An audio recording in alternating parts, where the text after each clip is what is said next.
一大早上醒来，快8点了，小梅子和大舅还在蒙头的呼呼大睡。我赶紧开启了叫醒模式。大舅，大舅，快起来呀，都快8点了。睡眼朦胧的大舅不得不为我们今天的约定赶紧起炕。我顺势叫下小梅子，小梅子还睡得懵登的，因为我们全家约好了今天去县里溜达。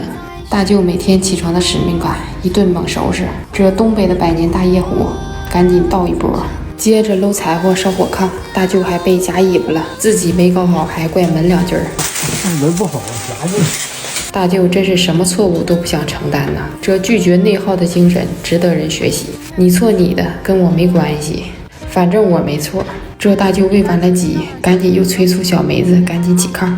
我说喂，小东快走，快起来，啥时候了？快一会儿往前走一会儿，洗手。我妈一会儿就来了。啊，有谁啊？不吃饭了，早上。早上不吃，上那玩意吃。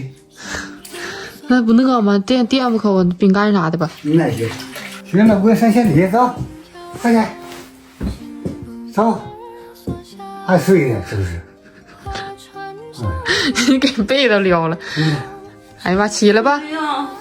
行了，快点，我上县里吃去。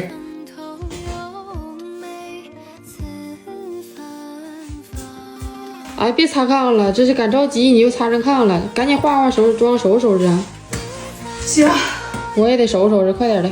我一直在用这个福尔药 K 修容，我经常熬夜，满脸疲态，用这个液态的修容上妆自然，上脸也不卡粉，刷头很小好上妆，把这几个地方都提亮一下。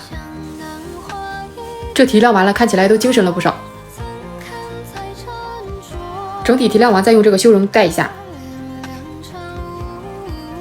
画完整体太满意了，上县城喽！我妈都来了，还没收拾完呢，马上呢。马上呢。大舅兴奋地把所有的衣服都拿出来一顿展示，最后老妈给选了这件气质与帅气并存的衣服。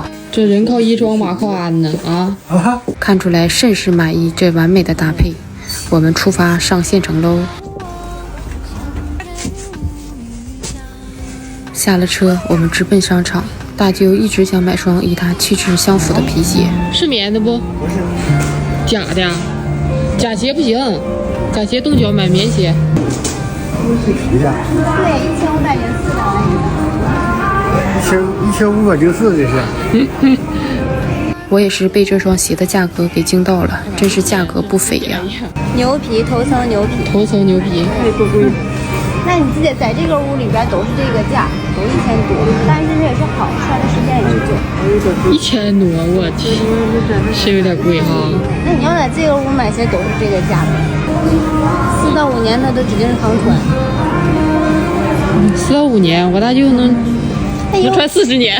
是，那有的人穿也就。不是这1000多的鞋，你不得还得穿个40年呢4年都走死了。小梅又看中奶茶了吧？是不是？看你盯着奶茶。这又看到卖貂的，又奔貂使上劲了。还要买貂呢？这家伙大手吧了，大玩大不了。我逛了一圈又一圈的，还没买成呢。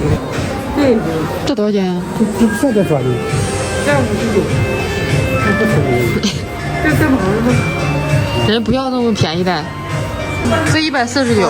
带我大舅看完1000多的，这140多的，消不中了都。啊，眼镜一下高了哈。对，这个行。